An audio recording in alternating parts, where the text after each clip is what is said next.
been so long since I've done an empties video. I feel like there was a wee stage there where I was literally popping these out like every 2 weeks.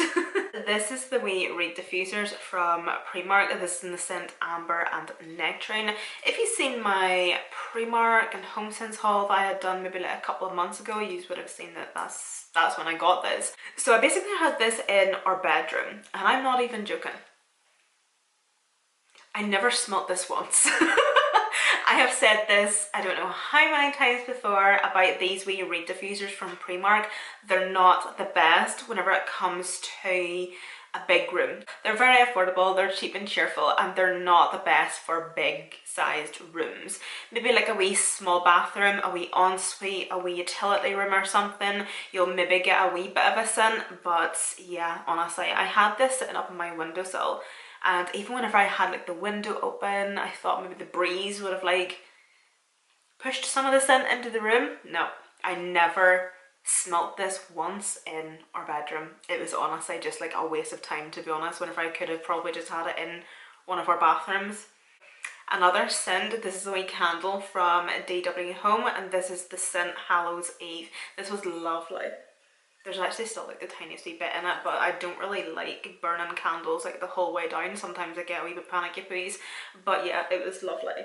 It's not like a fall scent. It doesn't have like a pumpkin spice in or cinnamon. It's not like, you know, clementine or apple crumble or whatever, but it still smells seasonal. And I don't know, I can't explain it, but it was lovely. And DW Home candles are stunning. They're great. I absolutely love DW Home candles. You can get these in TK Maxx, HomeSense, and they're great quality. These scents and these candles will fill the entire downstairs of your home or upstairs or whatever. They are lovely. Another wee product from Primark, this is the Frozen Watermelon Exfoliate and Cleanse Body Scrub. Whenever I was in the shower the other night, I actually opened this and done that. I don't want to completely tip it over because there's still a wee bit of water in it. This was awful. This was really bad. And do you know what? Now and again, I'm not that fussy whenever it comes to like body exfoliators, because you can just use it to get it used up, right? It's not that big of a deal. But this was just not nice, and I don't know why. I sometimes even find that it nearly stung my skin or something. It just wasn't great. It did smell nice. It obviously smelled nice of like watermelon. It just clearly didn't get on too well with my skin. It just felt as if I had like a burning sensation, and forget about it. You see, if you shave and then put this stuff on, although I don't know why you would shave then exfoliate, it should be the other way around. Oh my god. The burning sensation and the stinging. I have two wee cleansers here, both from Beauty Bay. I love these wee cleansers. Cheap and cheerful, they do the job. So this one here is the salicylic acid and zinc cleansing gel, and this one is the vitamin C and niacinamide cleansing gel. I use both of these to remove my makeup. I will double cleanse, and this will be one of them, and then in the mornings I will give my face a wee wash with one of these, and they're great. They do a really good job of like removing like the first half, I suppose, of my makeup and just cleansing and cleaning the skin. However, I do feel like I prefer this one. Definitely this one over this one. The formula of this one seemed to be a wee bit thicker for some reason, whereas this was more like a liquidy formula. Both are the same formulas in terms of they're both like a gel, and they just come out like a gel. What? You obviously start to like emulsify it in your hands, and it starts to create a bit of a lather, so they start to like foam and stuff, and like that's what I love about them. And they're nice and easy to use. They don't agitate or irritate my eyes, so it just means that I'm really able to get off that mascara, eyeshadow, glitter, pigments, whatever, eyeliner, and they're great. Do you know what, actually I will always actually purchase these. So I went through a fit tan. This is the Be Perfect 10-second tan. This is the ultra dark one, and it's a mango scented. It smells lovely actually. But this is the fit tan that I use, if any of you are interested.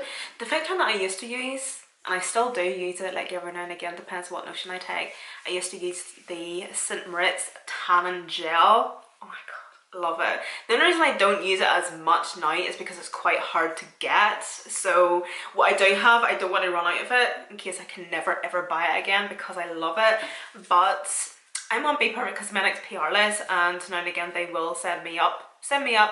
They will send me this as like top ups and stuff, and I have to say I love it. It's definitely a go-to tan of mine now. And like, as I say, it's what I'm wearing, and this is like the ultra dark one. I tanned not last night but the night before, but last night I washed the first layer off, and this is it, you know. And like with it being like ultra dark, it's not really that like obnoxiously dark, you know what I mean.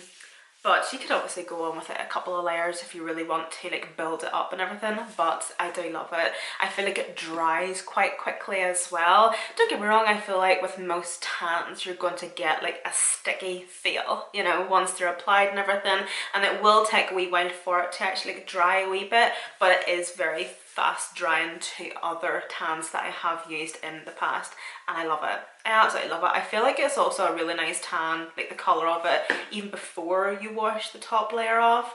But no, like I do really like it. And do keep in mind, I have a discount code with Be Perfect Cosmetics. It's for 20% off.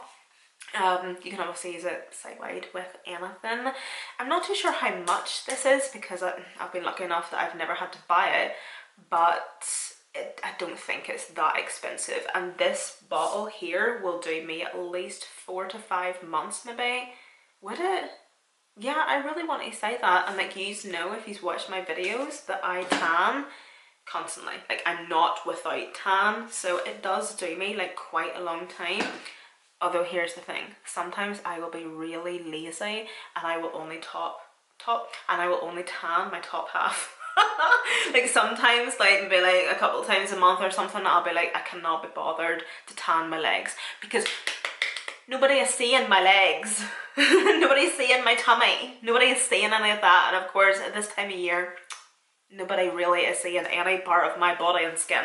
But obviously for my tutorials and stuff, I like to be and have a bit of a tan and stuff. So yeah, honestly, if you're looking for a new tan, or if you want to top up, use my discount code. What is this? This is from the Enquiries, and this is the polyglutamic acid.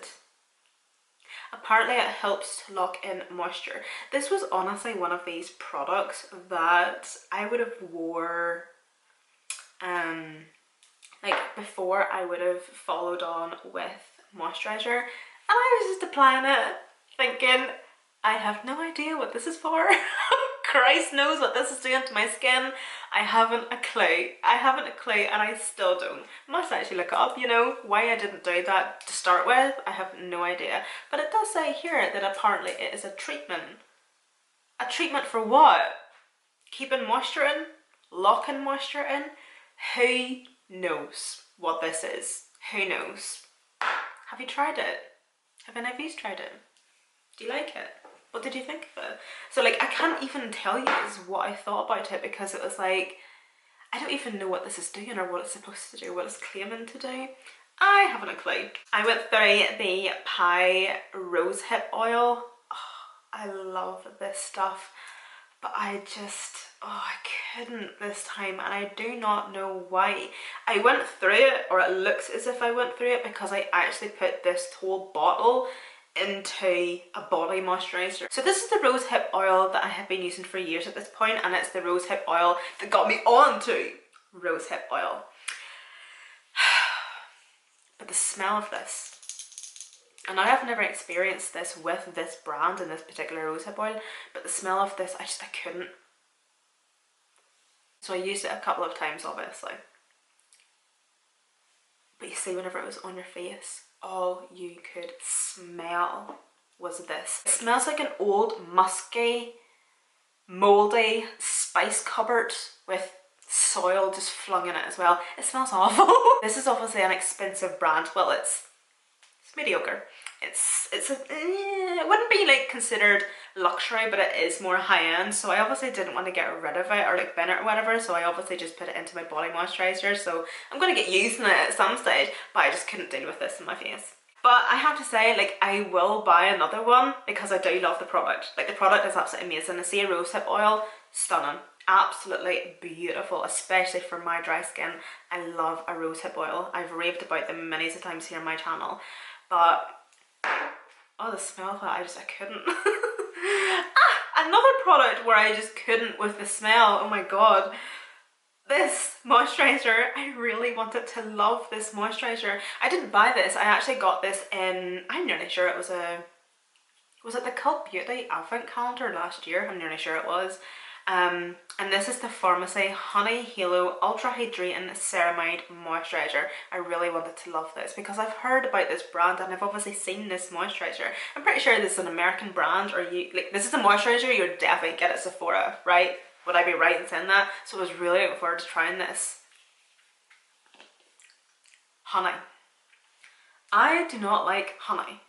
I don't like the taste of honey, and I definitely don't like the smell of honey.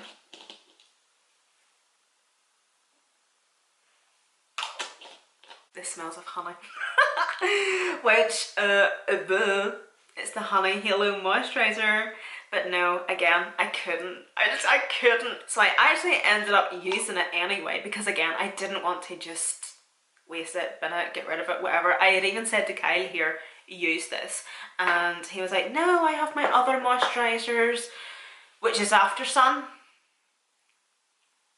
Why are men the way that they are? Like, literally, the moisturizer that Kyle uses, like, his skincare routine is shower gel on the face and his moisturizer is After Sun. Christ on a bike, I swear. So yeah, I was like, okay. So I ended up actually just using this on my legs and my feet. It was a very nice foot cream because I didn't want to waste it.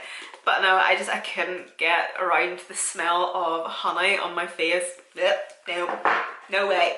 Last thing I went through this month was this hyaluronic acid. This is by the brand Vichy, and I would definitely repurchase this. I kind of feel like what's the difference between like certain hyaluronic acids? Like, you know, some of them and most of them, it can't be actually that different, but this was a really, really nice one. Actually, I really did enjoy this. Most of the time, and majority of the time actually, I wouldn't actually use a hyaluronic acid just on its own. I would do a couple pumps, maybe 3 pumps, and just like a squirt or a blob or a couple pumps of moisturizer to kind of moisturize that in, and then go and apply it onto the skin so it's kind of within the moisturizer. I'm not too sure if you're supposed to do that or not, but I do it anyway because I just kind of feel like it's one less step to do, and then going in with moisturizer, it's just like all together, away we go, and it's just handy and it's grand for me, and so far it seems to work. But no, it was a really, really nice hyaluronic acid. I definitely would repurchase that. And that's it. Short and sweet. Thank you all so much for watching, and I hope to see you in my next one. Bye.